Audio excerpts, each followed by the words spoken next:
Good morning વિદ્યાર્થી મિત્રો. ધોરણ 7 વિષય છે સામાજિક વિજ્ઞાન.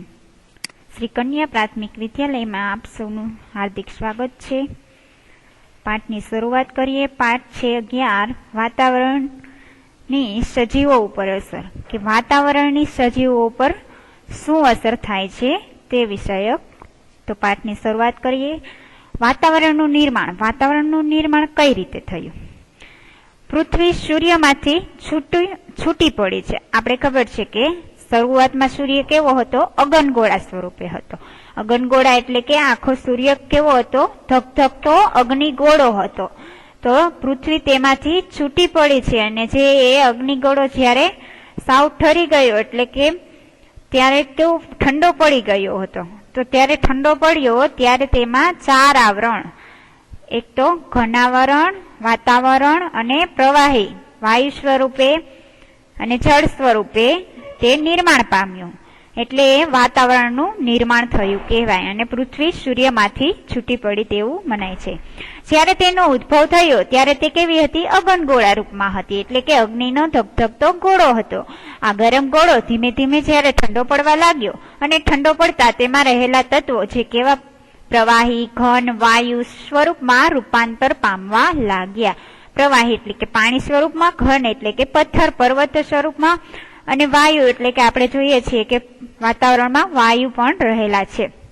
તો આ રીતના અલગ અલગ સ્વરૂપ ધારણ કર્યા અને જે તત્વનું ઘન સ્વરૂપમાં રૂપાંતર થયું તેને આપણે મૃદાવરણ તરીકે ઓળખીએ છીએ. આપણે ભૂમિ, સપાટી, જમીનનો ભાગ જોઈએ છીએ તેને આપણે મૃદાવરણ તરીકે ઓળખીએ છીએ. પ્રવાહી તત્વો જલાવરણ તરીકે ઓળખાયા અને વાયુ સ્વરૂપમાં રૂપાંતર પામ્યા હતા તે વાતાવરણ તરીકે ઓળખાયા. વિદ્યાર્થી મિત્રો, હવે આપણે વાતાવરણ જોઈએ. વાતાવરણમાં આપણે જોઈએ તો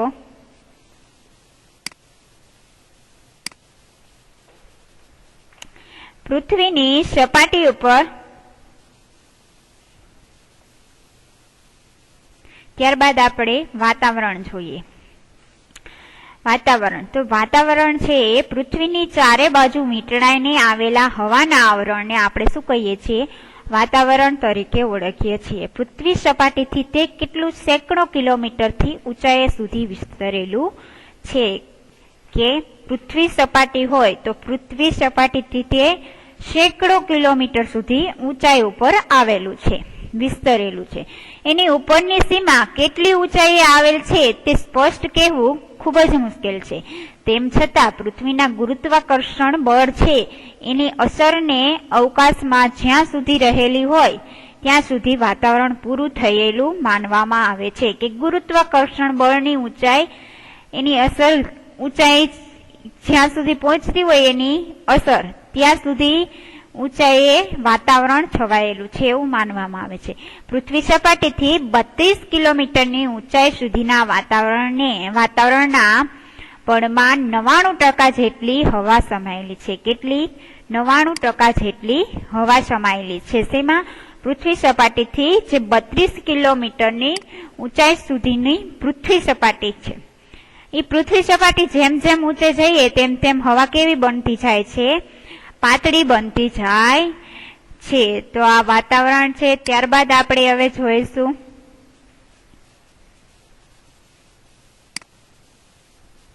વાતાવરણના વાયુઓ. કે વાતાવરણમાં કેટલા વાયુઓ આવેલા છે?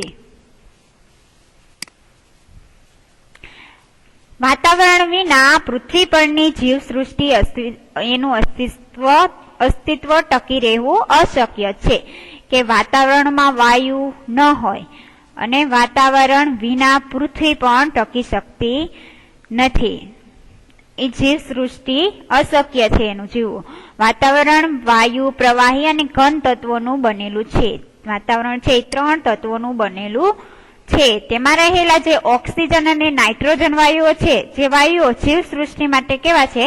ઘણા અગત્યના, મહત્વના છે. વાતાવરણમાં ધુમ્મસ, ઝાકળ, વાદળ વગેરે વાતાવરણમાં રહેલા પાણીના સ્વરૂપો છે. પ્રવાહી તત્વોમાં મુખ્યત્વે શેના સ્વરૂપોનો સમાવેશ થાય છે? બરફના કણોનો અને જીવજંતુઓ વગેરે છે. વાતાવરણ પૃથ્વીને દિવસે ગરમી અને રાત્રે શું આપે છે? અતિશય ઠંડીથી બચાવે છે. પૃથ્વી વાતાવરણ છે એ પૃથ્વીને દિવસે શું આપે છે? અતિશય ગરમી. સૂર્યના પ્રકાશના કારણે શું થાય છે? અતિશય ગરમી. અને રાત્રે અતિશય ઠંડી હોય છે. તો આ બંનેથી શું કરે છે? રાહત આપે છે, બચાવે છે. હવે વાતાવરણમાં વાયુનું પ્રમાણ કેટલું રહેલું છે? નાઇટ્રોજનનું પ્રમાણ છે 78.03%, ઓક્સિજનનું પ્રમાણ છે 20.99%, ઓર્ગનનું પ્રમાણ છે 0.94% અને કાર્બન ડાયોક્સાઇડનું પ્રમાણ છે 0.03% અને અન્ય બીજા જે વાયુઓ છવાયેલા હોય છે વાતાવરણમાં એનું છે 0.01%. ત્યારબાદ વાતાવરણમાં રહેલા વાયુઓનું પ્રમાણ બાજુના કોષ્ટકમાં દર્શાવેલા આપણે જોયું તે કોષ્ટક મુજબ વાતાવરણનું પ્રમાણ છવાયેલું છે. નાઇટ્રોજન આશરે 130 કિલોમીટરની ઊંચાઈએ જોવા મળે છે અને જ્યારે ઓક્સિજન છે એ 110 કિલોમીટરની ઊંચાઈએ રહેલો છે. કાર્બન ડાયોક્સાઇડ છે તો તે છે 20 કિલોમીટરની ઊંચાઈ સુધી જોવા મળે છે. જ્યારે 130 કિલોમીટરની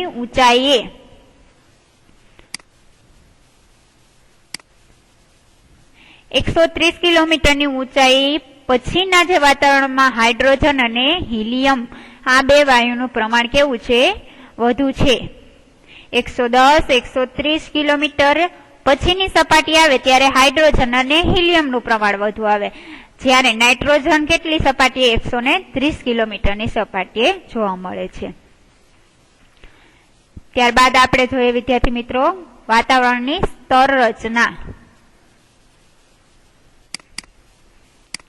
વાતાવરણને પૃથ્વીની સપાટીથી ઊંચાઈ તરફ જતા તાપમાન અને વાયુઓની રચનામાં થતા ફેરફારને આધારે અલગ અલગ આવરણ કે સ્તરોમાં વિભાજિત એટલે કે અલગ અલગ કરવામાં આવ્યા છે. આ ફેરફારના આધારે તેના 4 પેટા વિભાગો આવરણો પાડવામાં આવ્યા છે. એક તો ક્ષોભાવરણ, સમતાપાવરણ અને મધ્યાવરણ. ચોથું છે ઉષ્માવરણ. તો વિદ્યાર્થી મિત્રો આપણે હવે ક્ષોભાવરણ વિશે અભ્યાસ કરીશું.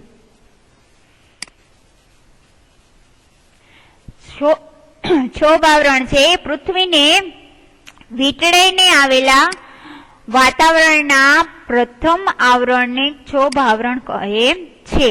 ક્ષોભાવરણ એટલે શું થાય કે પૃથ્વીની ફરતે જે વીંટળાઈને આવેલ વાતાવરણ છે એ વાતાવરણના પ્રથમ આવરણ છે એ પ્રથમ આવરણનું નામ છે ક્ષોભાવરણ. વિષુવવૃત્ત પર તે આશરે 16 કિલોમીટર અને સમશીતોષ્ણ કટિબંધ પ્રદેશોમાં 12 કિલોમીટર અને ધ્રુવ પ્રદેશો છે એ ધ્રુવો પર કર્કવૃત્ત ધ્રુવ છે આપણે ધ્રુવો જોઈએ મકર અને કર્ક વૃત્ત છે એ બને અને એ વૃત્ત ઉપર 2 ધ્રુવો આવેલા છે. ધ્રુવો ઉત્તર અને દક્ષિણ ધ્રુવ. તો આ ધ્રુવો છે એ 8 કિલોમીટરની ઊંચાઈ સુધી ફેલાયેલું આવરણ છે. એ ધ્રુવો ઉપર 8 કિલોમીટર ઊંચાઈ સુધી આવેલું હોય છે ક્ષોભાવરણ. ઋતુઓ મુજબ તેમાં ફેરફાર પણ થાય છે. શિયાળો હોય, ઉનાળો હોય, ચોમાસું એ મુજબ ઋતુ મુજબ તે ફેરફાર થાય છે. આ આવરણના જીવસૃષ્ટિ માટે ખૂબ જ મહત્વનું છે. વાતાવરણના તોફાનો, અવાજના તરંગો, હવાની સંરચના, વીજળી, વરસાદ, વાદળો વગેરે આ આવરણમાં જ અનુભવાય છે. કે આ આવરણમાં વરસાદ એટલે કે ચોમાસું, વીજળી, વાદળો, હવાની સંરચના, તોફાનો એટલે કે વાવાઝોડું, અવાજના તરંગો આ બધું છે આ ક્ષોભાવરણમાં જોવા મળે છે. એટલે કે ચોમાસું એ આ આવરણમાં જોવા મળે છે. આ આવરણમાં પ્રતિ 1 કિલોમીટરની ઊંચાઈ આશરે 6.5 સેલ્સિયસના દરે તાપમાન કેવું થાય છે? ઘટે છે. જે ઊંચાઈએ પહોંચતા તાપમાન શું થાય છે? ઘટતું હોય એ અટકી જાય છે અને તે સીમાને શું કહે છે? ક્ષોભા સીમા કહે છે. કે આ આવરણમાં શું છે 1 કિલોમીટરની ઊંચાઈએ જઈએ તો આશરે 6.5 સેલ્સિયસના દરે તાપમાન શું થાય છે? ઘટે છે અને ઊંચાઈએ પહોંચતા તાપમાન ઘટતું હોય એ શું થાય છે? અટકી જાય છે. તો વિદ્યાર્થી મિત્રો આ આકૃતિ આપણે હવે આખી ક્ષોભાવરણની સમજીએ. આ શું છે? વાતાવરણની સ્તર રચના છે. આ વાતાવરણની સ્તર રચનાની આકૃતિ છે. તે વાતાવરણની સ્તર રચના કે વાતાવરણનું સ્તર કઈ રીતના જોવા મળે છે? તો એમાં નીચે આકૃતિ આપેલી છે. એમાં છોભાવરણ, અહીં છોભ મંડળ આવેલું છે અને છોભ સીમા છે એ અહીં આવેલી છે. તો સૌથી જે ધ્રુવો આવેલા હોય છે એ ધ્રુવો જે દક્ષિણ ધ્રુવ અને ઉત્તર ધ્રુવ ત્યાં શું આવેલું હોય છે? છોભાવરણ આવેલું હોય છે અને છોભાવરણમાં ચોમાસાની ઋતુ જોવા મળે છે. તો વિદ્યાર્થી મિત્રો, ત્યારબાદ આપણે છોભાવરણ પછીનું જોઈએ. છોભાવરણ પછીની જે આવરણ છે તે છે સમતાપ આવરણ. હવે સમતાપ આવરણ, જે છોભ સીમાથી ઉપરના આવરણને આપણે શું કહીએ છીએ? સમતાપ આવરણ કહીએ છીએ. આપણે અહીં આકૃતિમાં જોઈએ છીએ કે છોભાવરણ અહીંયા છે અને છોભાવરણથી ઉપરનું આવરણ એટલે કે આ આવરણ ગણી શકાય એ છે સમતાપ આવરણ. આશરે 50 કિલોમીટર સુધીની ઊંચાઈ સુધી આ આવરણ વિસ્તરેલું છે. કે છોભ આવરણથી એટલે કે આ જે કિલોમીટર છે એ કેટલું થાય છે? 50 કિલોમીટર થાય છે. તો એની ઊંચાઈ આવેલું છે એ છે સમતાપ આવરણ. આ ઊંચાઈની સાથે આ આવરણમાં તાપમાન પણ વધે છે. એટલે કે જેમ જેમ આપણે ઊંચે જતા જઈએ એમ તાપમાનમાં પણ વધારો થતો જાય છે. આ આવરણમાં ઋતુઓ, વાદળ, વરસાદ, ચક્રવાત વગેરે જોવા મળતા નથી. જેમ છોભા આવરણમાં જે જોવા મળતું ઋતુઓમાં ચોમાસુ ઋતુ થતી એમાં વાદળ, વરસાદ જોવા મળતું, ચક્રવાત એટલે કે વાવાઝોડું પણ જોવા મળતું, એમ આ એટલે કે સમતાપ આવરણમાં આવું કઈ જોવા મળતું નથી. અહીં શું હોય છે? હવા સ્વચ્છ હોય છે અને કેવી હોય છે? પાતળી હોય છે. જેથી જે જેટ વિમાનો હોય છે એ ઓછા અવરોધ એટલે કે એને કોઈ ઉડવામાં અવરોધ થતો નથી અને તે ઝડપથી ઉડી શકે છે. આ આવરણમાં આશરે 15 થી 35 કિલોમીટરની ઊંચાઈએ શું આવેલો હોય છે? ઓઝોન વાયુનું પ્રમાણ વધુ જોવા મળે છે. એટલે કે આ છોભ આવરણ છે, છોભ આવરણથી આ સમતાપ આવરણ છે, સમતાપ આવરણથી 15 કિલોમીટરની ઊંચાઈએ આપણે જઈએ તો શું થાય છે? 15 કિલોમીટરની ઊંચાઈએ ઓઝોન વાયુ હોય છે અને ઓઝોન વાયુનું પ્રમાણ સારું છે, એ વધુ જોવા મળે છે. જે સૂર્યના જે અત્યંત ગરમ પારજાંબલી કિરણો હોય છે, જે આપણે અલ્ટ્રા વાયોલેટ તરીકે ઓળખીએ છીએ, એ કિરણોનું શું કરે છે? ઓઝોન વાયુ શોષણ કરે છે. એટલે કે એ માનવીને કે કોઈ પણને નુકસાન પહોંચવા દેતો નથી. એને આપણે ઇંગ્લિશમાં અલ્ટ્રા વાયોલેટ કિરણો તરીકે ઓળખીએ છીએ. વિદ્યાર્થી મિત્રો, ત્યારબાદ મધ્યાવરણ છે. તો તે મધ્યાવરણ એટલે કે સમતાપ આવરણની ઉપરનું આશરે કેટલું છે? 80 કિલોમીટરની ઊંચાઈ સુધી વાતાવરણના ભાગને આપણે શું ઓળખીએ છીએ? મધ્યાવરણ.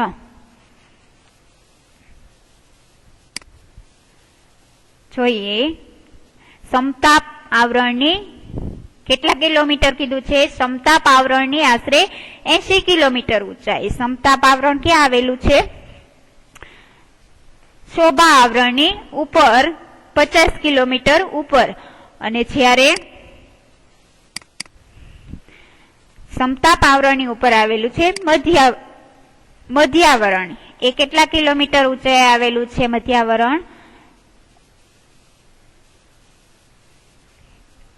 હવે જોઈએ સમતાપ આવરણની 80 કિલોમીટરની ઊંચાઈએ શું આવેલું છે? મધ્યાવરણ આવેલું છે. તો હવે આપણે મધ્યાવરણ વિશે માહિતી જોઈએ.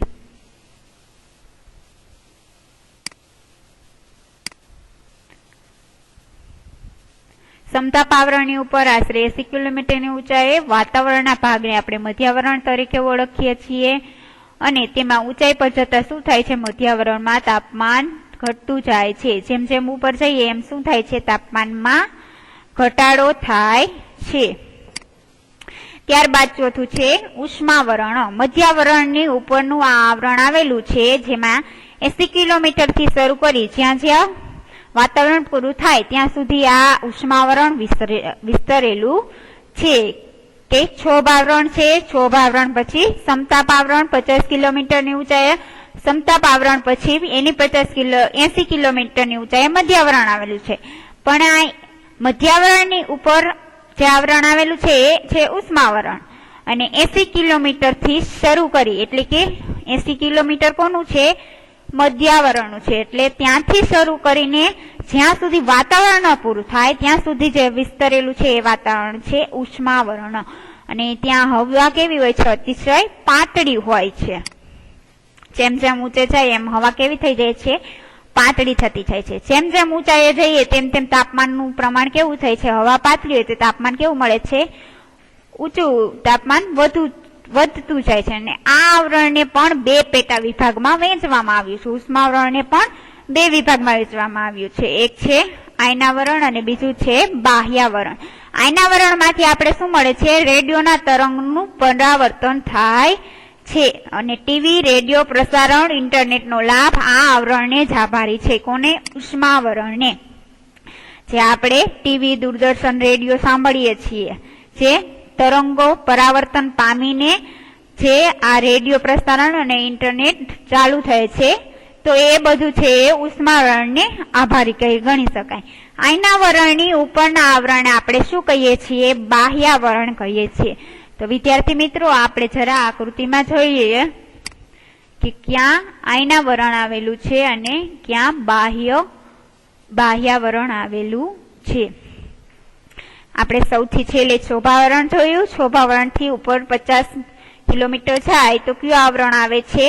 સમતાપ આવરણ આવે છે. અને સમતાપ આવરણથી થોડા આપણે 80 કિલોમીટર, અહીં 50 કિલોમીટર ઉપર ગયા તો સમતાપ આવરણ આવ્યું. હવે સમતાપ આવરણથી ઉપર જઈએ 80 કિલોમીટર તો કયું આવે છે? મધ્યાવરણ. અને મધ્યાવરણથી ઉપર જઈએ તો આપણે કયું ઉષ્માવરણ જોયું? એ ઉષ્માવરણ અહીં આવેલું છે. તે ઉષ્માવરણ છે એની ઉપર એના જે છે એ મધ્ય સીમા અને એનું એક છે એ છે બાહ્યાવરણ અને આયનાવરણ. એના બે પેટા વિભાગ આપેલા છે. અહીં તમે જોઈ શકો છો એ બાહ્યાવરણ. તો આ બાહ્યાવરણ છે એ ઉષ્માવરણના બે પેટા ભાગ આપેલા છે. તો વિદ્યાર્થી મિત્રો, આપણે હવે આકૃતિ પછીનું હવે સમજીએ.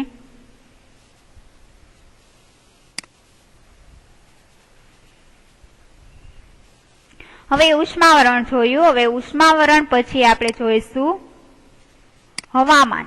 હવામાન એટલે શું? કે હવામાન એટલે ટૂંકા સમયગાળાની વાતાવરણની સરેરાશ પરિસ્થિતિ. હવામાન કેવું હોય છે? ટૂંકા સમયગાળાનું હોય છે. એનો સમયગાળો કેવો હોય છે? ટૂંકો હોય છે. કોઈ પણ સ્થળ, પ્રદેશનું હવામાન અને એનું તાપમાન છે એ ભેજ, વરસાદ, હવાનું દબાણ, ધુમ્મસ કે વાદળોના આધારે નક્કી થાય છે. કે કોઈ પણ પ્રદેશ હોય એનું આપણે હવામાન, તાપમાન જોવું હોય અને ભેજ, વરસાદ અને એનું હવાનું દબાણ જોવું હોય તો એના ધુમ્મસ અને એના વાદળોના આધારે આપણે નક્કી કરી શકીએ છીએ. હવામાન સવાર, બપોર, સાંજ હવામાન છે સવાર, બપોર કે સાંજ અને રાત્રિનું અલગ હોઈ શકે છે. કે સવારમાં વાતાવરણ અલગ હોય છે, હવામાન અલગ હોય છે, જ્યારે બપોરે હવામાન અલગ હોય છે. આપણે જોઈએ છીએ શિયાળો હોય તો સવારમાં અત્યારે ખૂબ ઠંડી પડે છે, બપોરે થોડો એવો તડકો આવે છે, સાંજે પણ ઠંડી પડે છે. તો એમ હવામાનની પરિસ્થિતિ પ્રદેશ અનુસાર બદલાતી રહે છે અને અલગ હોય છે પ્રદેશ પ્રમાણે. હવામાન વાતાવરણની ટૂંકા ગાળાની પરિસ્થિતિ હોય તેમાં સમયાંતરે ફેરફાર થતો રહે છે. એટલે કે થોડો સમય જતા શિયાળો જતો રહેશે. તો એમ હવામાનની સ્થિતિ કેવી હોય છે? ટૂંકા ગાળાની હોય છે. સવારે ઠંડી, બપોરે ગરમી અને સાંજે વરસાદ પડવો, આવું હવામાન શક્ય છે. અત્યારે આપણે અનુભવીએ જ છીએ. હવામાનથી આપણું જીવન અને આપણી પ્રવૃત્તિઓ પ્રભાવિત થતી હોય અને દેશનું હવામાન ખાતું હવામાનના સમાચાર અને હવામાનના નકશા રોજ બહાર પાડે છે. કે આપણે સમાચાર પત્રોમાં વાંચીએ છીએ સમાચારમાં કે દરરોજ કેટલી ઠંડી પડે છે, ક્યાં કેટલો વરસાદ થયો. તો આ બધું આપણે દેશના સમાચાર વિશે માહિતી ન્યૂઝપેપરમાંથી મેળવીએ છીએ. હવે આટલું જાણો છે. ભારતના હવામાન ખાતાની મુખ્ય કચેરી દિલ્હીમાં આવેલ છે. કે આપણું ભારતનું હવામાન ખાતું છે એની મુખ્ય કચેરી ક્યાં આવેલી છે? દિલ્હીમાં આવેલી છે. તેને આપણે IMD ઇન્ડિયન મટીરિયોલોજી ડિપાર્ટમેન્ટ તરીકે ઓળખીએ છીએ. ભારતના જુદા જુદા 101 સ્થળો પર અવલોકન કેન્દ્રો ભારત અને એન્ટાર્કટિકામાં આવેલા છે. તેના 4 પ્રાદેશિક કેન્દ્રો છે. મુંબઈ, કોલકાતા, નાગપુર અને પુણેમાં આવેલા છે. ત્યારબાદ આપણે હવે આબોહવા વિશે જોઈએ. સામાન્ય રીતે કોઈ પણ પ્રદેશની 35 કે તેથી વધુ વર્ષોની સરેરાશ હવામાનની સ્થિતિ જોઈએ એટલે આપણે એ સ્થિતિને જોઈએ લાંબા ગાળાની સ્થિતિ ગણાય તો એને આપણે આબોહવા તરીકે ઓળખીએ છીએ. હવામાનની સ્થિતિ કેવી હોય છે? ટૂંકા ગાળાની હોય છે. જ્યારે આબોહવાની સ્થિતિ કેટલી હોય છે? 30 કે 35 વર્ષ કોઈ પણ પ્રદેશની સ્થિતિ જોઈએ ત્યારે આપણે આબોહવા તરીકે એને ઓળખીએ છીએ કે ત્યાં કેટલા વર્ષ 30-35 વર્ષની જોઈએ તો ત્યાં વધુ ક્યાંક વરસાદ પડ્યો હોય, ક્યાંક શિયાળો હોય તો ઠંડી વધુ પડી હોય, ક્યાંક ગરમીનું હોય વધુ પ્રમાણ. તો એ આબોહવાની સ્થિતિ દ્વારા એ હવામાનની સ્થિતિ દ્વારા આપણે આબોહવા જાણી શકીએ છીએ. આબોહવા સ્થાનિક પરિસ્થિતિ, તેનું તાપમાન, ભેજ, વરસાદ, હવાનું દબાણ, ધુમ્મસ એ બધાને ધ્યાનમાં લઈને રાખીને નક્કી કરવામાં આવે છે. આબોહવા જે તે પ્રદેશની સજીવ સૃષ્ટિ, પ્રાણી સૃષ્ટિ અને માનવ જીવન તથા તેની પ્રવૃત્તિઓને સીધી જ અસર કરે છે. ત્યારબાદ હવે તાપમાન જોઈએ. હવામાં રહેલ ગરમીની સપાટીને આપણે શું કહીએ છીએ? તાપમાન કહીએ છીએ. વાતાવરણના તાપમાનમાં દિવસ અને રાત્રિ દરમિયાન જ ફેરફાર અનુભવાય છે. આપણે જોઈએ છીએ કે દિવસ અને રાત્રિ દરમિયાન વાતાવરણમાં શું થાય છે? વાતાવરણના તાપમાનમાં ફેરફાર થાય છે. આખો દિવસ ગરમી તડકો રહેતો નથી, રાત્રે તડકો હોતો નથી. તો એ રીતે વાતાવરણમાં ફેરફાર જોવા મળે છે. તાપમાન ઋતુઓ પ્રમાણે પણ બદલાય છે. શિયાળા કરતા ઉનાળામાં તાપમાન કેવું હોય છે? વધુ હોય છે. સૂર્યઘાત એ તાપમાનના વિતરણને અસર કરતું કેવું છે? મહત્વનું પરિબળ છે. સૂર્યઘાતનું પ્રમાણ વિષુવવૃત્તથી ધ્રુવો તરફ જતા શું થાય છે? ઘટી જાય છે. ધ્રુવો કેટલા છે? ધ્રુવો 2 છે. ઉત્તર ધ્રુવ અને દક્ષિણ ધ્રુવ છે. તો આ ઉત્તર ધ્રુવ અને દક્ષિણ ધ્રુવ આ બંને ધ્રુવો બે બાજુ આવેલા છે. કર્ક ઉપર ઉત્તર ધ્રુવ આવેલું છે, મકર ઉપર દક્ષિણ ધ્રુવ આવેલું છે. તો કર્ક ઉપર જતા કયો ધ્રુવ આવે છે? ઉત્તર ધ્રુવ. તો વિષુવવૃત્ત ક્યાં આવેલું છે? 0 અંશે આવેલું છે. તો વચ્ચેના ગાળામાં પૃથ્વીની સપાટીની વચ્ચેના ગાળામાં વિષુવવૃત્ત આવેલું છે. તો વિષુવવૃત્તથી ઉપર ઉત્તર તરફ એટલે કે કર્ક વૃત્ત તરફ જતા તો ધ્રુવો તરફ જતા એનું તાપમાન શું થઈ જાય છે? ઘટી જાય છે. જ્યારે નીચે દક્ષિણ ધ્રુવ તરફ જતા એનું તાપમાન ઘટી જાય છે. અને આ કારણે ધ્રુવ પ્રદેશો કેવા હોય છે? બરફથી ઢંકાયેલા હોય છે. બરફ પીગળી શકતો નથી. અને જો પૃથ્વી પર તાપમાન વધી જાય તો ખેતી પાકો ઉગી શકે નહીં અને શહેરો ગામડા કરતા વધારે તાપમાન અનુભવાય છે. શહેરોમાં તાપમાન કેવું હોય છે? વધુ હોય છે. ગામડા કરતા વધુ હોય છે. તેનું કારણ કે પાકી સડકો અને સિમેન્ટ પરથી બનેલી ઇમારતો હોય છે. કે શહેરોમાં વધુ શું કામ હોય છે? તો એની પાકી સડકો હોય છે અને સિમેન્ટ ઉપર એ ઇમારતો બંધાયેલી હોય છે.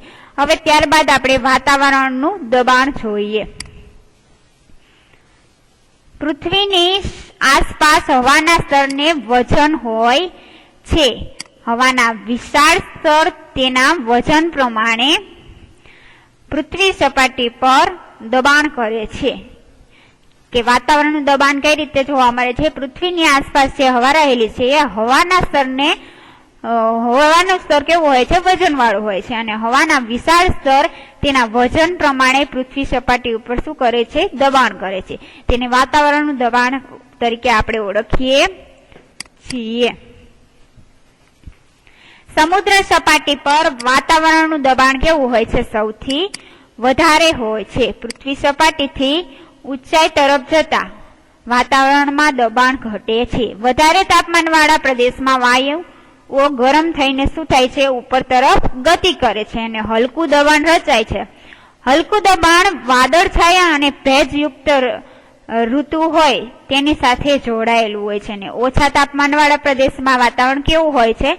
ઠંડુ હોય છે. આપણે અત્યારે જોઈએ છીએ શિયાળો છીએ, ભેજવાળું વાતાવરણ છે અને કેવું છે? ઋતુ શિયાળો છે. આ ભેજયુક્ત વાતાવરણ અને તાપમાન કેવું જોવા મળે છે? અહીં ઓછું જોવા મળે છે અને પ્રદેશ કેવો જોવા મળે છે અહીં ઠંડો, કેમ કે શિયાળો છે માટે ત્યાં ભારે દબાણ હોય છે. હવે ત્યારબાદ આપણે પવનો વિશે જોઈએ. પૃથ્વીની આજુબાજુ વીંટળાઈને આવેલી જે ગતિશીલ હવા છે એને આપણે શું કહીએ છીએ? પવનો તરીકે ઓળખીએ છીએ. સામાન્ય રીતે પૃથ્વી સપાટી નિર્માણ થતા હવાના હલકા ભારે દબાણો છે તેના મુખ્ય 3 પ્રકારો પડે છે: કાયમી પવનો, મોસમી પવનો, દૈનિક પવનો અને સ્થાનિક પવનો.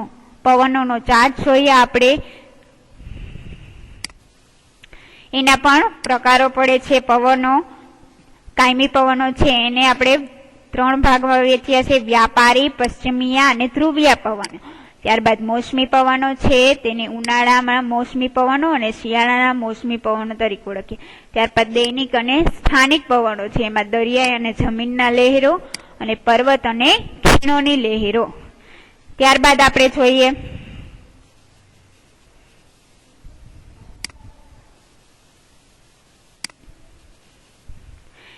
કાયમી પવનો છે જે પૃથ્વી સપાટી ઉપર કેટલાક ભાગમાં 12 માસ નિશ્ચિત દિશામાં જ પવનો વાય છે કે એની દિશા એક જ હોય છે. ઉત્તર હોય તો ઉત્તર દિશામાં જ વાય છે, જેને આપણે કાયમી પવનો કહીએ છીએ. કાયમી પવનોમાં વ્યાપારી પવનો અને પશ્ચિમીય જે પશ્ચિમ દિશામાં વાતા હોય એ પવનો પશ્ચિમીય પવનો અને ધ્રુવ પ્રદેશમાં વાતા હોય એ ધ્રુવીય પવનોનો સમાવેશ થાય છે. ત્યારબાદ છે મોસમી પવનો. પૃથ્વીની સપાટી ઉપર કેટલાક પવનો ઋતુ પ્રમાણે વાય છે અને તેની દિશા ઋતુ પ્રમાણે બદલાય છે. જેમ કાયમી પવનો છે દિશા પ્રમાણે વાય, એમ મોસમી પવનો છે મોસમ એટલે કે ઋતુ મુજબ પવનો વાય છે. કે જેમ ઋતુ બદલાય, શિયાળો, ઉનાળો, ચોમાસું, એમ પવનોની દિશા પણ બદલાય. તેને આપણે મોસમી પવનો કહીએ છીએ. ભારત, મ્યાનમાર, બાંગ્લાદેશ વગેરે દેશોમાં આ પ્રકારના એટલે કે મોસમી પવનો વાતા હોવાથી આ દેશોને મોસમી પવનોના દેશો તરીકે પણ ઓળખવામાં આવે છે. ઉનાળાના જે નૈઋત્યના પવનો અને શિયાળામાં ઈશાન ખૂણેથી જે આપણે કહીએ છીએ 4 દિશા છે તો ખૂણા પણ 4 આવેલા છે, તો ઈશાન ખૂણો છે ત્યાં ઈશાન ખૂણેથી વાતા પવનો હોય એ આ પ્રકારના પવનોના ઉદાહરણ છે. ત્યારબાદ દૈનિક કે સ્થાનિક પવનો. પૃથ્વીની સપાટી ઉપર કેટલાક પ્રદેશમાં ટૂંકા સમય માટે હવાના દબાણમાં થતા ફેરફારના કારણે ઉદ્ભવતા પવનો છે એ કેવા છે? દૈનિક એટલે કે એક દિવસ આધારિત અને સ્થાનિક એટલે કે સ્થાનના તે પ્રદેશ હોય એ પ્રમાણે એ મુજબના પવનો. જે પૃથ્વી સપાટી ઉપર આપણે જોઈએ કેટલાક પ્રદેશો કેવા હોય છે? ટૂંકા સમય માટેની હવાના દબાણ. હવામાન કેવું છે? ટૂંકા સમયગાળાનું હોય છે અને આબોહવાની સ્થિતિ કેવી હોય છે? લાંબા સમયગાળાની. તો આ હવામાન ટૂંકા સમયગાળાનું હોવાથી એ ટૂંકા સમયને આધારે પવનો વાય એ છે દૈનિક કે સ્થાનિક પવનો. સ્થાનિક પવનના ઉદાહરણ તરીકે આપણે જોઈએ કે દરિયાઈ અને જમીનની લહેરો અને પર્વત અને ખીણોની લહેરો ઉપર જે પવનો વાય એને આપણે લૂ અને શીત લહેર કહીએ છીએ. તો એ પવનો છે દૈનિક કે સ્થાનિક પવનો. વિદ્યાર્થી મિત્રો, બીજું આપણે આવતા લેક્ચરમાં જોઈએ છીએ.